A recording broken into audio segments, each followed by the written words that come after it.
Now, the solution to the problem of the co-channel interference is the flexible frequency reuse.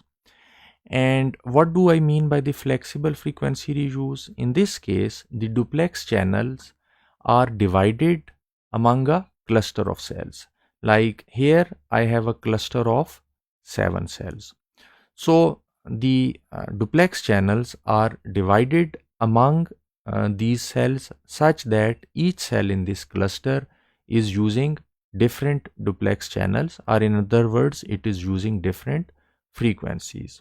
So the adjacent channels are using different frequencies, so the co-channel interference is greatly reduced. Now, if there are S duplex channels and N is the number of cells in a cluster, then the number of channels that would be assigned to a cell, the number of duplex channels that would be assigned to a cell, it is equal to S by N. And normally the cluster sizes that we use are 4, 7 and 12. And in this example of 7 cluster size, we can see that the adjacent cells are using different frequencies. And the cell that is the neighboring cell that is using the same frequencies, it is about 3 cells away from this cell. So the problem of the co-channel interference is greatly reduced. And we choose the cluster size depending upon the interference. If there is too much interference, then we will use a higher cluster size.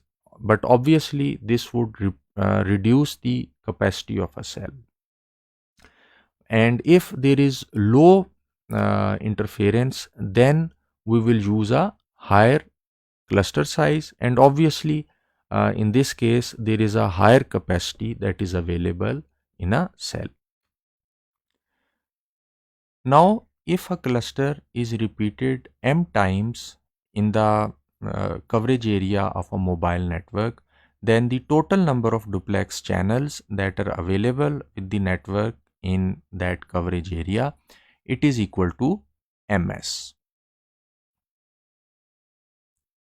So in short, if we reduce the cluster size while we keep the cell size constant, in that case we will have more capacity, because in each cell now we have more number of duplex channels that are available. But on the other hand, this would also increase the co-channel interference. And if we increase the cluster size, then this will decrease the capacity, because there would be lesser number of channels that are available in a cell. But on the other hand, this has the advantage of reducing the co-channel interference. So we choose the cluster size as a compromise between the capacity and the maximum allowable co-channel interference that we can have.